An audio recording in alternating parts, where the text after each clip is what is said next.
I'm Cheryl, and I'm super pleased to be able to introduce Chris Baty, who is the founder of National Novel Writing Month. Chris is a 15-time NaNoWriMo winner and the author of Ready, Set, Novel and No Plot, No Problems. Thank you. Hi, everybody. We working? Are we live? Okay. All right. Well, welcome. Thank you so much for organizing this. It was, last time I was here at Google, I ate the most amazing Indian food. I think I was here with Anthony. I still think of it fondly, so it is wonderful to be back here. I've also heard that there are a lot of National Novel Writing Month experienced participants at Google. If you've done National Novel Writing Month before, can you raise your hand? Oh, great. Okay. And how many of you are already planning on giving it a go this year? Okay, all right, that's great to know. So what I want to do today is just briefly talk about what National Novel Writing Month is, for those of you who are just kind of thought it might be interesting or just learning about it for the first time.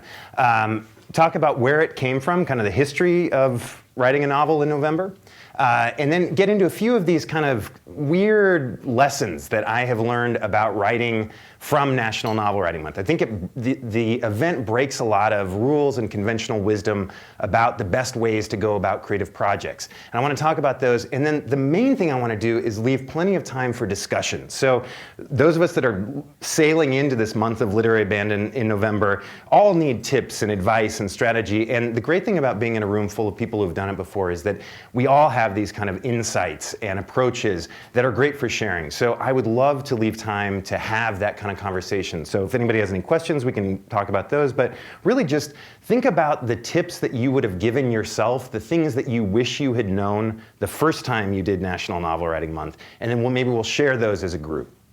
So, all right, so National Novel Writing Month, in a nutshell, is based around this really kind of ridiculous idea that everybody in the world should spend November writing a 50,000 word or longer novel from scratch. Okay, so that's not a super long novel. That is, so this, for instance, No Plot, No Problem. This is my book, and this is about 50,000 words. So it's a shortish novel, kind of a little bit less than A Catcher in the Rye or so. So you sign up on our website, NaNoWriMo.org, and we have some amazing stickers here that will be a good prompt for the URL. So before you leave today, be sure to get a sticker. These actually will write your novel for you. So if you apply them to your laptop, they will handle the majority of your word count for you. So you sign up on NaNoWriMo.org and you create an author profile. You can add writing buddies, so people that you know that are doing it, so you can keep track of their word count. They can see your word count. You get this really satisfying stats graph. Those of you who have done National Novel Writing Month know the power of this graph, right? So the goal of 50,000 words gets broken down into 1,667 words per day. And you update your word count on the NaNoWriMo website. You write offline, update that word count, and you get this progress bar. You know the progress bar. Starts to grow, gets really satisfying. You get this graph, and there's a par line, and you're either over or below it, and this starts to kind of take a hold of your soul in really interesting ways. Where you are on that line determines how you feel about life, yourself, everything. So you also get these great pep talks, and one of the things that we really want to do is encourage people to keep going when the going gets tough. So we recruit a great group of authors. We've had pep talks from Neil Gaiman, Philip Pullman, Dave Eggers, Sue Grafton, Amy Bender, Nick Hornby, just all these great authors that send out these messages that tend to hit your inbox just when you are about to die. And these things get you back to the keyboard and get you writing again. Another nice thing is that we have local regions. So Google has a NaNoWriMo group. How many of you are in the NaNoWriMo group here at Google? Okay, great. So there are local groups in the South Bay and in the Peninsula where there are write-ins most nights of the week in November. So if you want to, you can go to Starbucks, go to a coffee shop, meet up with other people who are also doing this, and write with them. And you can find that schedule when you sign up on the NaNoWriMo website.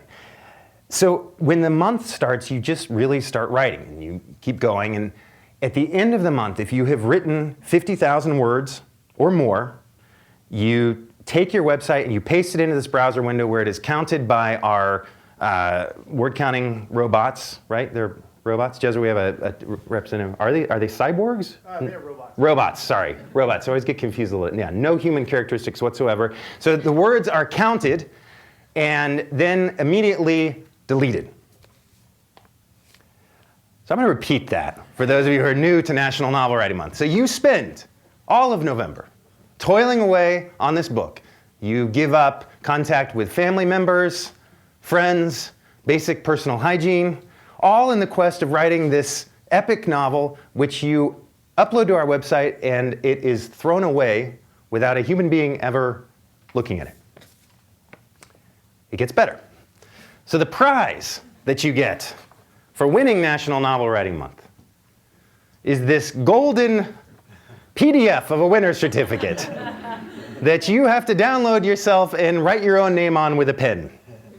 So this is kind of a curious writing contest, and it came out of this very curious time in my life. So the very first National Novel Writing Month was in 1999, and I was living in Oakland, California, and I think I was just kind of hungry for some challenge. I felt like I was like 5 years out of college, and nothing was feeling exciting. I just was like, I felt like I just hadn't done enough, and I wanted to just tackle something.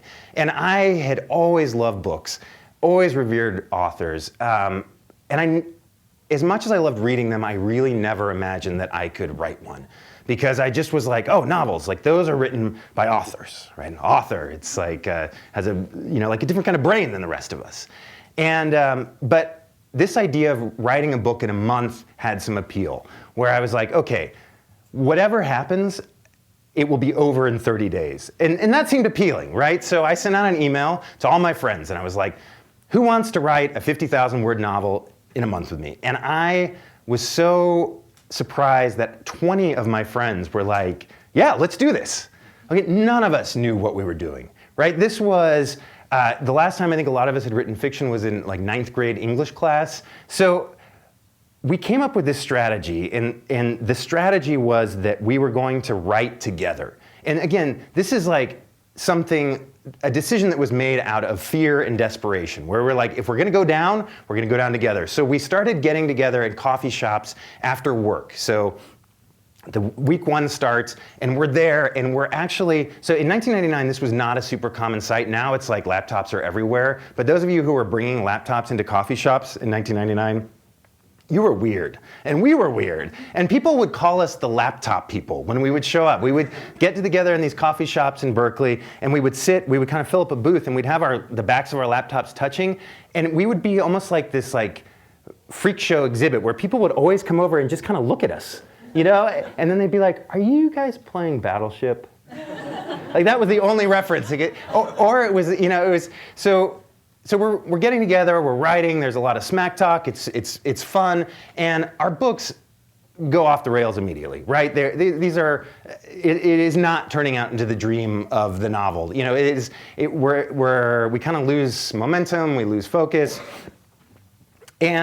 but we stick it out because nobody wanted to be the person that did not show up for that writing session, right? You did not want to be the coward that didn't make it. So we kept coming, and we kept making our word counts. And week 2 comes and goes, and then around week 3, this really interesting thing started happening, which is that these books that we had started completely unencumbered with things like plots, or characters, or competent storytelling ability of any kind whatsoever, started to come alive. And those of you who've written novels kind of know that moment when the electricity starts flowing through a writing project for the first time. I mean, it feels incredible. And I think for us, we had heard about that moment. We would listen to these interviews with our favorite authors on Fresh Air or the BBC, and there was always that moment in the interview, and they would say, in your latest masterwork, your protagonist meets an untimely demise at the beak of an angry penguin. And the author says, yeah. And then the interviewer always says this thing that I never fully understand. He always says, it was so true. And the author says, thank you. And he says, but I have to ask you, how did you pick a penguin? And there's this the author kind of rises up to full authorial majesty and says, oh, I didn't pick a penguin. The penguin picked me. And I'd be like, authors, they're amazing. How do they do this? And what I discovered that first National Novel Writing Month was that if you start writing a novel and you keep writing a novel, those penguins just come. Okay, they come for everybody. You do not need to have a degree in writing. You do not need to know what your story is about. There's just something about this process of starting a project and seeing it through that unlocks these kind of amazing parts of ourselves that we didn't know were there. So it's 1999. We're heading into week 4. This penguin-tastic lifestyle is happening. And all of us that were writing together in this coffee shop ended up crossing the 50,000 word finish line. And, the books that we wrote were not good books. In industry parlance, I think they would be called bad books. We wrote bad novels, but they were promising. And I think having started the month with nothing and ended it with a reasonably unhorrible first draft of a novel, I think to us was kind of this revelation. Because that was when, we realized that novels aren't written by novelists. Novels are written by everyday people like us that give ourselves the time, the permission, and the encouragement to write novels. And nothing was the same after that. Because I think all of us came out of this experience thinking, if there was a reasonably unhorrible book in us that we didn't know was there, what else might be in there that we didn't know about? So that was the first National Novel Writing Month. And I was like, great, let's bring this back. I'm going to put up a website. So the first year's website was built with an amazing web development tool called Microsoft Word. Have you guys heard of this? It's amazing. You can do incredible things. I built a website using Microsoft Word. I think it had 2 links. I think one of those links worked. So the next year we put up an actual website. A web developer friend of mine built it. It was nice. We jumped from 21 people to 140 people. And I was just like, oh my God. It's like we had clearly peaked. This was incredible. There are literally 140 human beings doing National Novel Writing Month. And the next year it went from 140 to 5,000 people. So this was amazing, and this is pre-social media, so this is all word of mouth. People either writing about this on their blogs or emailing links to each other. And because I was expecting maybe like 180 people to show up the third year, I did not have an automated sign-up or registration process. Yeah, I'm seeing some wincing in the crowd. So imagine this, you are running a website where you have brilliantly set up a registration system where people email you their name and their hometown. You then hand alphabetize that on an HTML page. You then send them a personal welcome email letting them know that they have been officially registered. And then you personally send them a separate email inviting them to join the Yahoo Club that we were using as a message board at the time. Right. So 5,000 people, getting those people registered took us about 2 weeks of around-the-clock working. And that same group of people that had been there for the penguin-filled extravaganza thankfully showed up again with a lot of Red Bull, and we would have these kind of like all-night NaNoWriMo sign-up processing parties, but we ended up kind of getting everybody registered, and that was great. And I think that something really interesting happened, which is, I think, the name, National Novel Writing Month, that third year when, again, there are a ton of people that don't know that this event is run by this group of over-caffeinated idiots that don't have any idea what they're doing. And they see this name, right? This name is amazing. And the name was sort of an inside joke that first year where it was like, there are 21 of us all living in the San Francisco Bay Area. We do not know how to write novels. We shall call it National Novel Writing Month, right? And people the third year look at this name and they're like, you can't just take a name and call it like National Something Something Month, can you? Like, this must be like a federally funded literacy initiative or something. And then they would see kind of tips and advice from the previous year's winners, and they'd be like, all right, I guess I could do this. Other people did it. This seems legit. So then they did it, and they had a great month as well and wrote a book that they wouldn't have written otherwise. And so it just kind of kept snowballing from there. So the next year we went from 5,000 to 14,000, 14,000 to 24,000. So last year was our 15th National Novel Writing Month. We're very honored to have the National Novel Writing Month staff here. How many people did we have? We had 310 on the main site. 310,000 adults. Yeah, and then about closing in 450,000 total for all. Okay, so almost 500,000 participants. We have volunteer-run chapters in 500 cities and towns around the world, so wherever you are in the world, there is a chance that there is a local group of National Novel Writing Month participants that you can go and write with in November.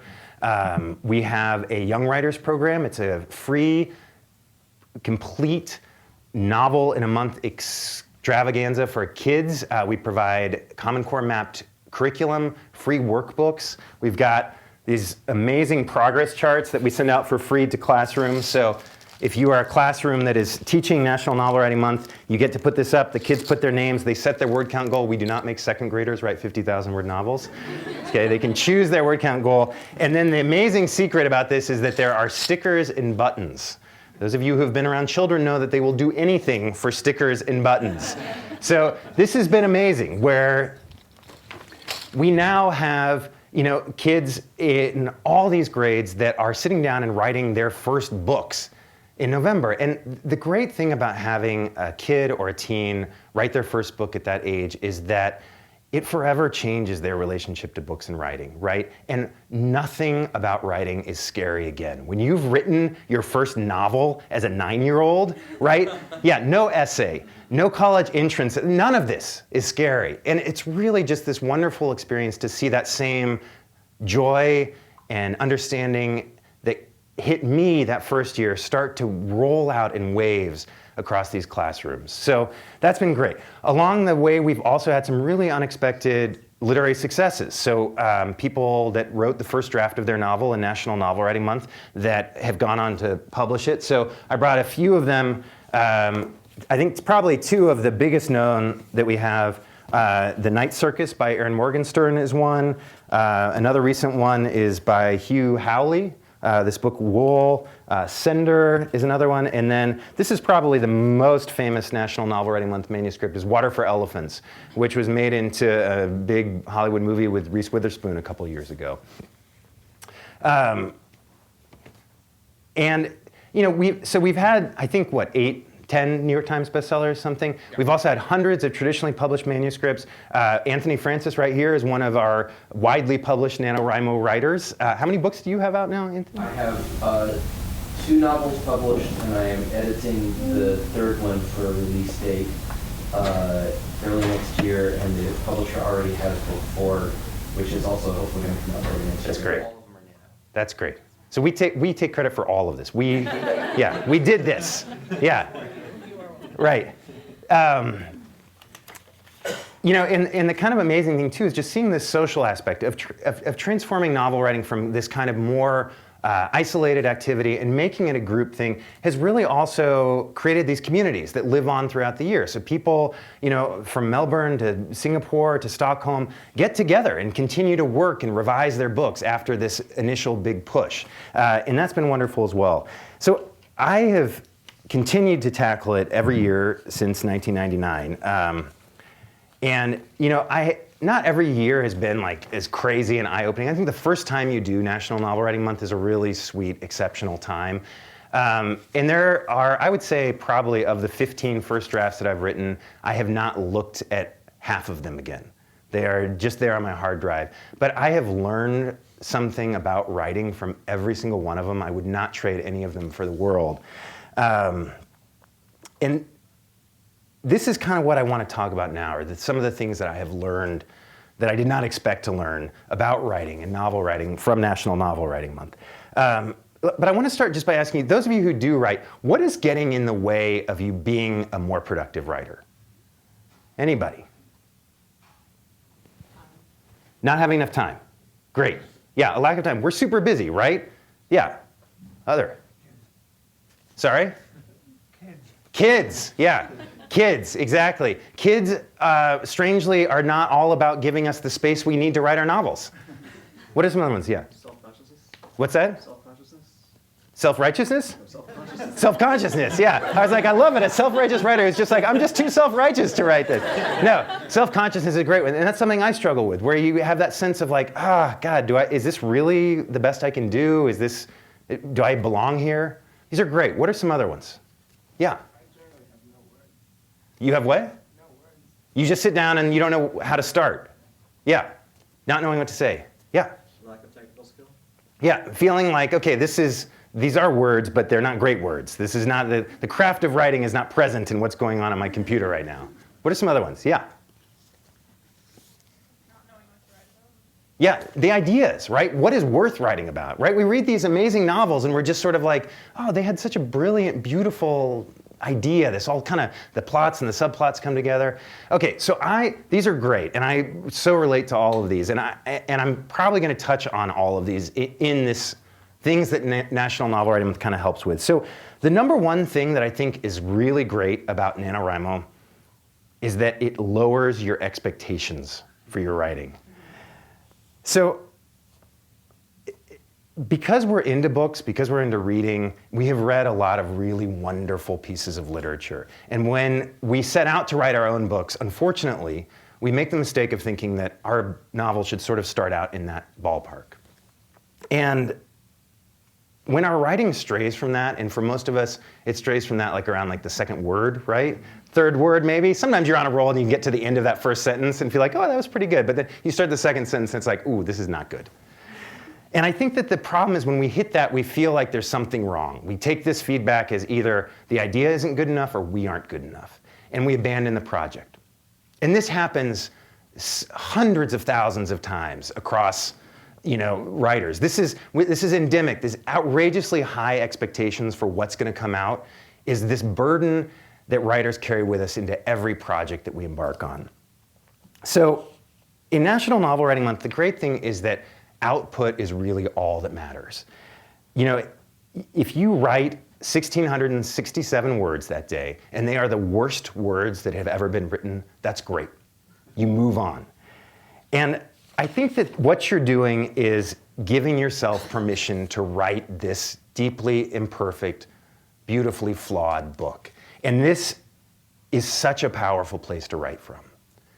Because every first draft, no matter how much time you give yourself to write it, will be flawed. It's going to be thrillingly well written in places. There will be these subplots that materialize out of nowhere, these characters that rise up and take the story and run with it. There will be things that you write that you do not remember writing in National Novel Writing Month that you will reread in December and be like, oh, if they gave Pulitzer Prizes for novel excerpts, I would be a shoo-in for this, But the book also is just going to suck in places. The plot is going to wither, the characters are going to bore you. And the dialogue that you write in your month-long novel, I'm seeing some heads nodding here, your NaNoWriMo dialogue is going to feel at times like a remedial language lab tape. And I brought some of my actual dialogue this is from a very early NaNoWriMo manuscript, just to give you a sense of what is in store for you and to commiserate with those of you who have written this before. Okay, here we go. This is two characters. We've got Eric and Dan, and Dan speaks first, and he says, oh, hello, Eric. The weather is nice today. Okay, and then the response. Yep, I agree, Dan. The sun is warm. August is my favorite month.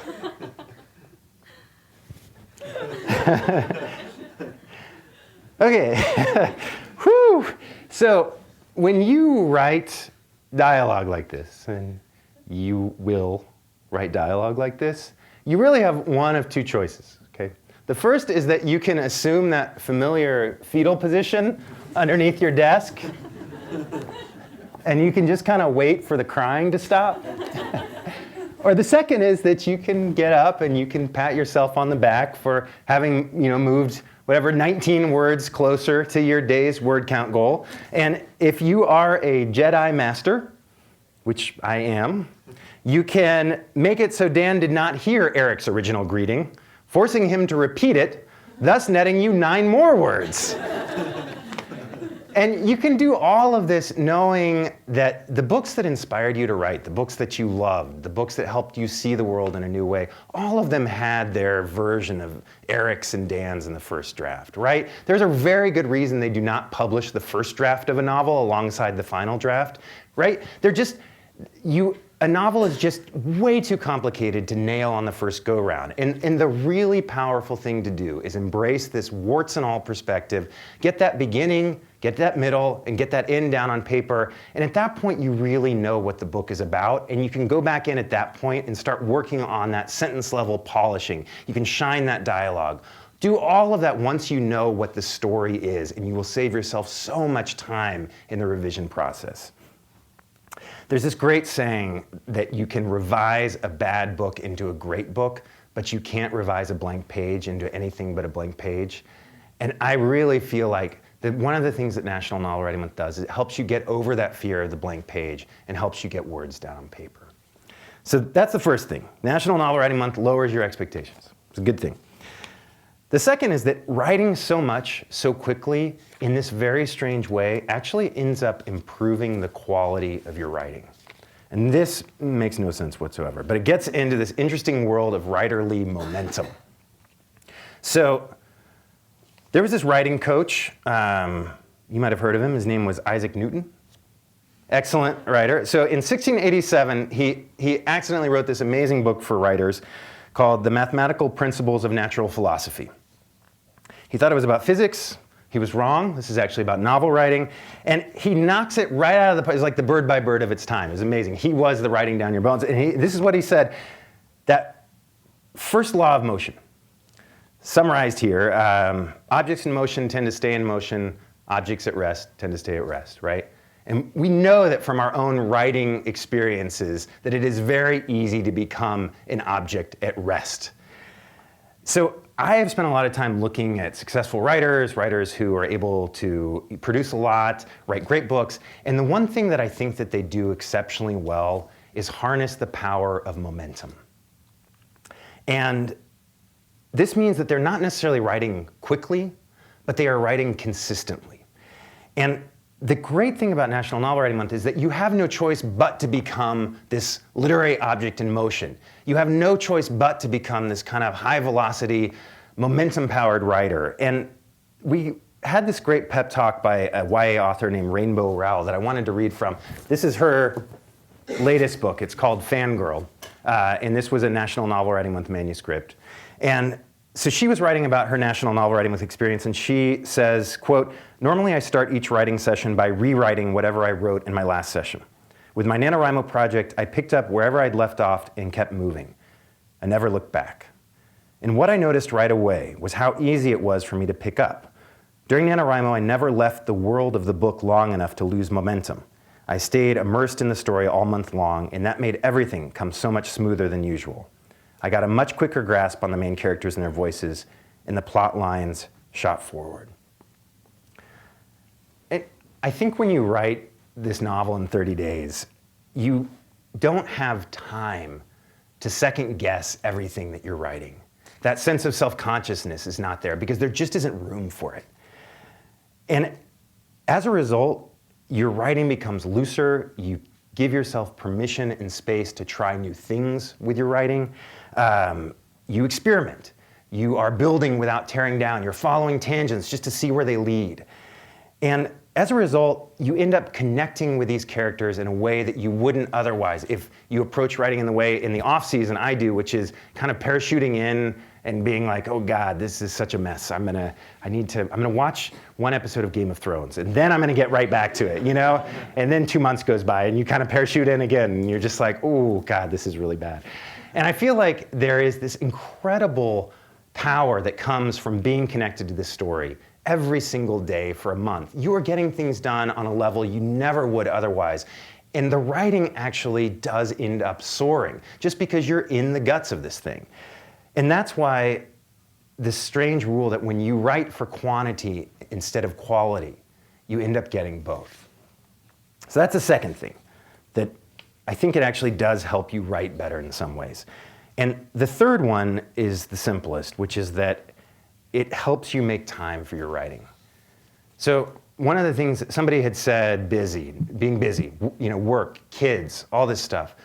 The truth is that we spend so much of our time taking care of other people's needs. And that may be our family, it might be friends, it might be work projects that we need to turn in, right?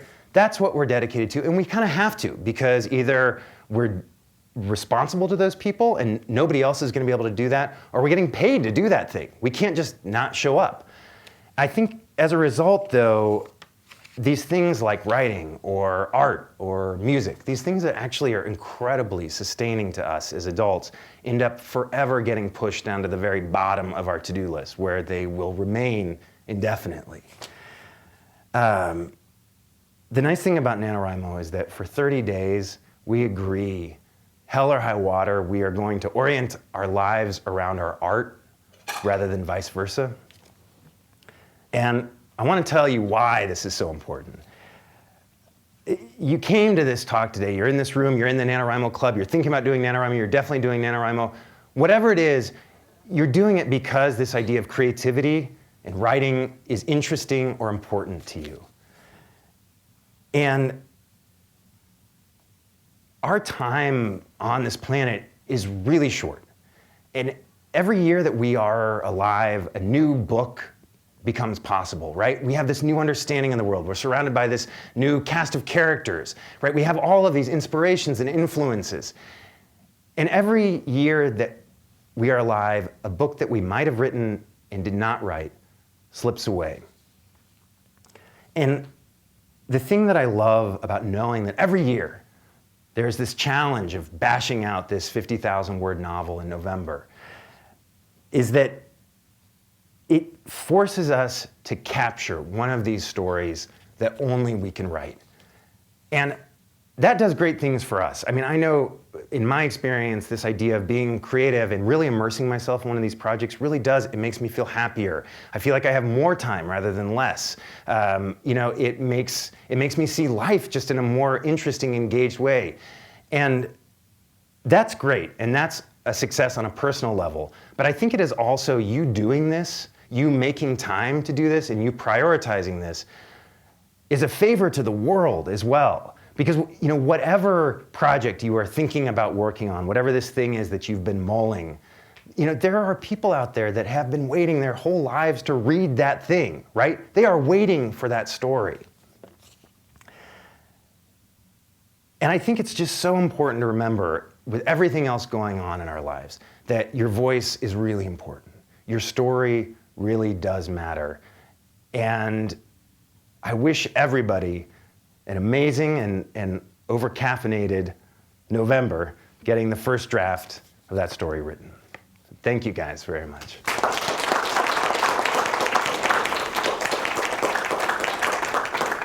Does anybody have any questions first before we get into kind of like tips for NaNoWriMo?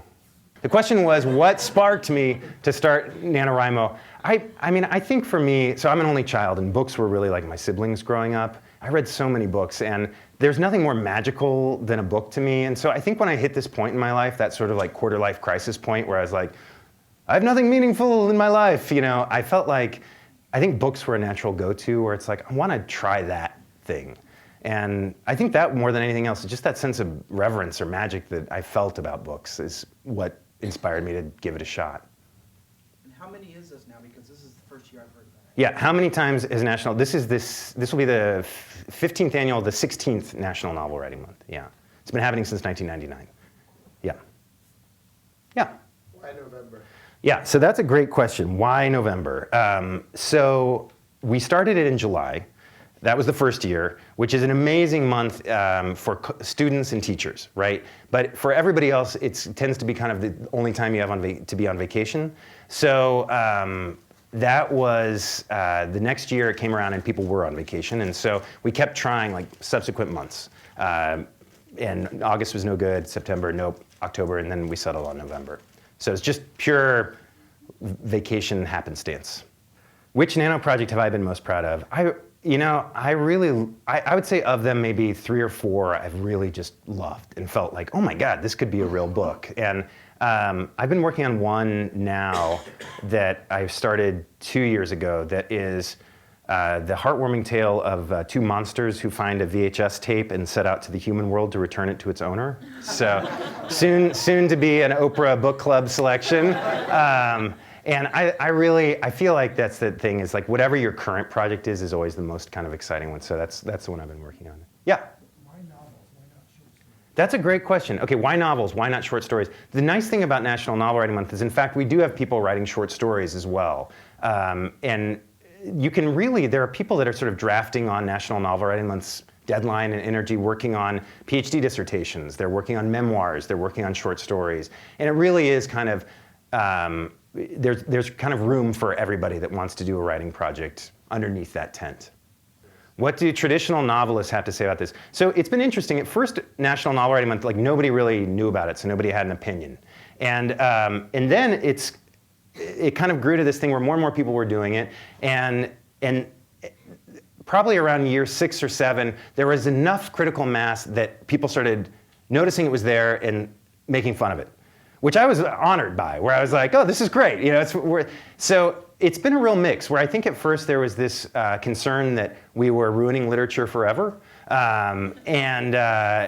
right, single-handedly destroying culture. I think because we had this sort of lighthearted approach to it, where we were definitely absolutely committed to the process, but I think we were also kind of giving ourselves space to sort of laugh about the ups and downs of it.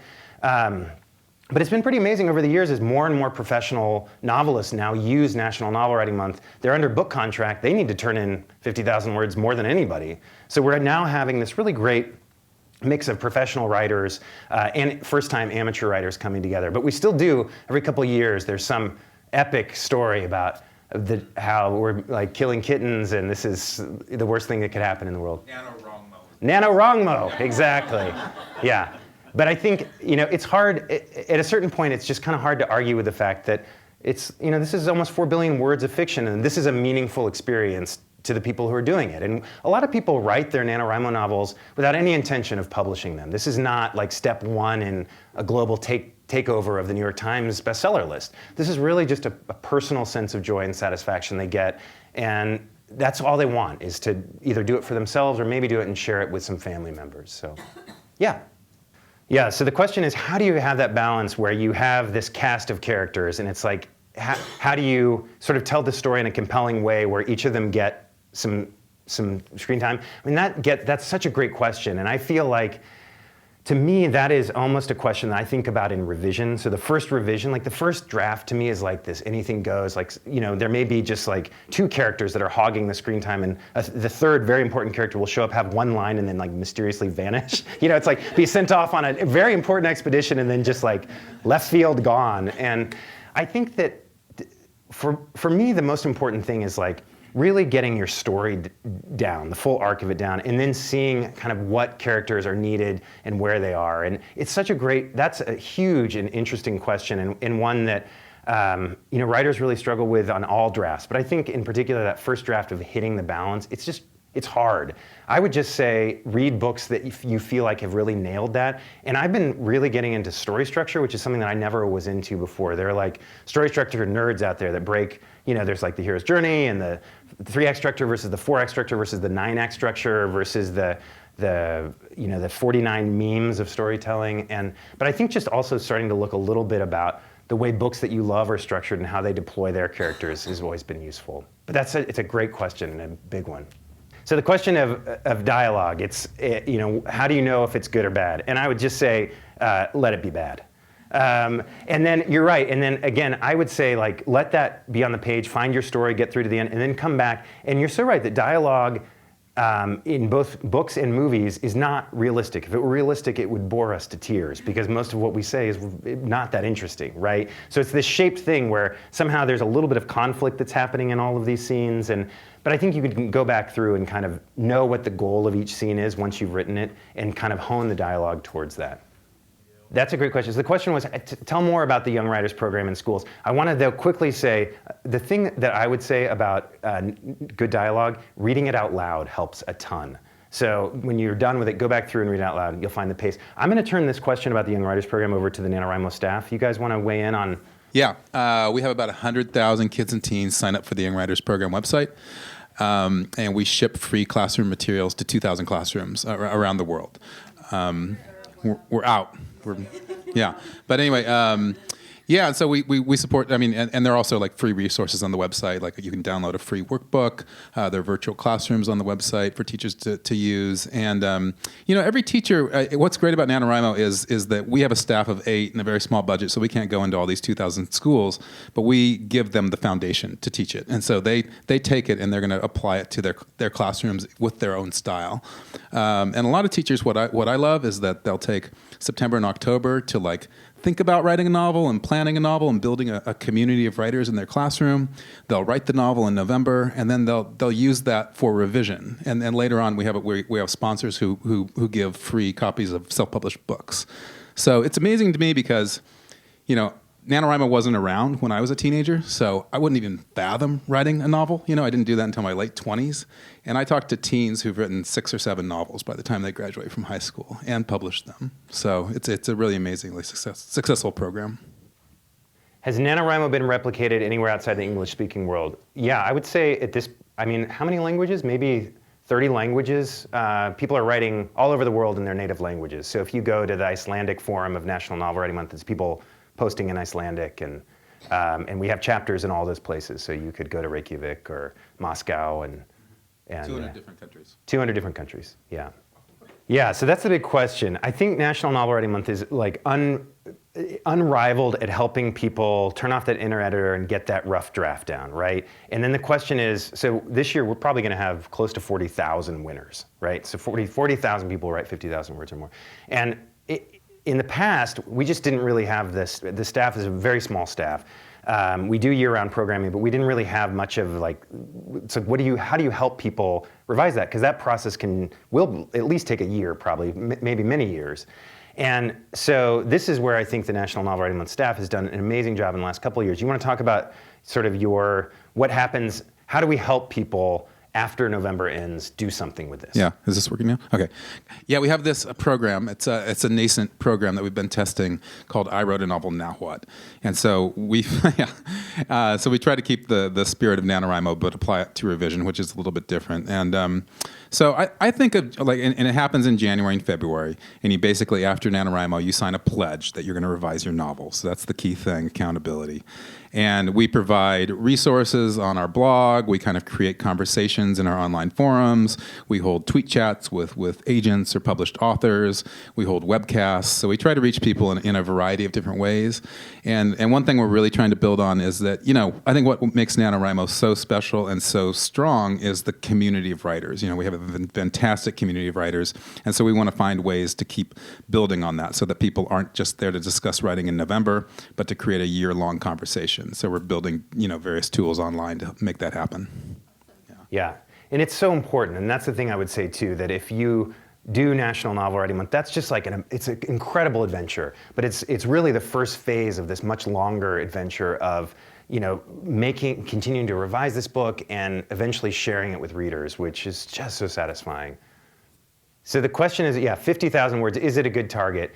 I think that it is good in that we get complaints from both sides where some people say that's too long, it's exhausting, you're writing so much, and then we have other people who say that's not even a novel. We have people every year that complain that the word count graph, I think, ends at, 500,000 words? 500,000 words, it's capped, and we get complaints about that. People that want to be writing 800,000 words. There are people who do their entire 50,000 words in the first 24 hours. I don't know how. Yeah, they've got like 7 arms, and they're just like, wah! So I think the nice thing ultimately, you look at a book like Water for Elephants. Okay, so this, I would say, this is probably that's probably a 100,000 word novel. So 50,000 words, unless you're writing a kind of specific kind of genre fiction, you're not going to stop at 50,000 words and have your whole arc. You're going to end up adding to it. But I think the nice thing about 50,000 words is that you can get this beginning, middle, and an end within a month, and then go in and kind of start expanding from there. The funny thing, about that 50,000 word goal, so the book that I grabbed when I was like, how long is this going to be? This is 1999. I'm looking on my bookshelf, and I'm like, I need to find the shortest novel that is legitimately a novel. And so I saw this guy, which is like, hello, Brave New World. And so This is Brave New World by Alex, and so I counted the words in it, and then it took me a while somehow to realize, this was not until much afterwards, that I realized I somehow had picked up the movie tie-in edition. There was like an NBC miniseries that actually has a lot of photos in the middle of Robert Redford in kind of like onesies. Yeah, exactly, yeah. So the original count of 50,000 words may have been a little off base based on the photographs in this version of the book. But I think it's a great amount in that you can do it without really, it doesn't kill you to do it, but it does, you really have to be focused about it. Yeah, great question. So the question is, do you tend to just write linearly or do you jump around? I think it varies by writer. I tend to write from the beginning and through to the end, but I do find that if I'm getting into this middle part and the month is kind of starting to get away from me, I will skip ahead. And it's just so much easier to revise, I think, when you do have all of those parts and you're just doing an infill. So I would say whatever works for you. Those of you who've done this before, what do you guys recommend? Jumping around. Okay. If you hit a wall, you got to keep moving. So, yeah, that's why I do it. Yeah, Anthony, go ahead. Jump around. So you start with some kind of inspiration, but then it's going to make you think of things that you will never thought of, and you're in Nano. You can't lose that. Right. So you have to write it as soon as you get it. Yeah, I would just say I think momentum is so important, and really whatever it takes to keep you moving forward with that story, it's all about making decisions. And that's the hardest thing with a novel because you don't want to wreck it, right? You're like, oh, this is so good so far. I don't want to make a bad decision and take it in this bad direction. But the truth is, there are really no wrong directions in a first draft. Just make the decision, go. You can always go back and change it. Where are they now? Okay, so of the original crew, where are they now? People that did it that first year are still doing it. Most of them have taken a couple years off. They kind of dip back in again. I would say almost all of them have won at least 3 more times since then. But again, most of these people do not see themselves as writers, and a couple of them hate writing. They're like, I hate this, and then they're like, yeah, I'm going to do it again. It just somehow gets in your blood, So, of those, yeah, I would say they continue to do National Novel Writing Month. None of them have published a novel, though. I'm leaning on them and myself. That is a great question. So NaNoWriMo is a grassroots donations-funded nonprofit, and individual donations are really huge. Google has been a wonderful contributor through the Matching Gifts program. We are a registered 501c3 charity. Grant, you want to talk about the name they should be looking for? Yeah, so it's National Novel Writing Month. We changed our name from Office of Letters and Light to officially National Novel Writing Month now. Anthony's a donor right here, and you can donate on our website. There's a donate tab at the top. Yeah, and so we run largely on individual donations. We're a very unique nonprofit. We don't rely heavily on grants. So I think about 55% of our revenue comes from individual donors, and those are people who just participate in the event and love it and want to support writing. Yeah, and that money does go to both the kids and teens program and the adult program. So any donation helps tremendously and continue to keep this thing running. So how many of you are now on board with this idea of giving it a shot? Okay, right. I like this. All right, so in the local, those of you who have been part of the Google NaNoWriMo Group, how can people get involved here at Google? Does anybody want to share? The one I'm familiar with is there's a creative writing fiction list that people on that try to do it. Are there others? There's also a NaNoWriMo at Google group, so feel free to join. You can find us in groups as well. And we'll probably have write-ins for this November, and then, band together and try to hammer this out. Yeah, and I would say if you are interested, so Google has also kindly subsidized, it looks like they bought a whole table full. This is my guidebook to writing a novel in 30 days. It's got tips and advice from people who've done it a bunch. It's got pep talks from some of these authors that have had great success. It's probably the best book in the English language. And it's out there on the table. So if this sounds interesting and you'd like just a little guidance through it, this is sort of like a travel guide to your month in Nanoland. So thank you guys so much for your attention, and have a great writing time. Yeah.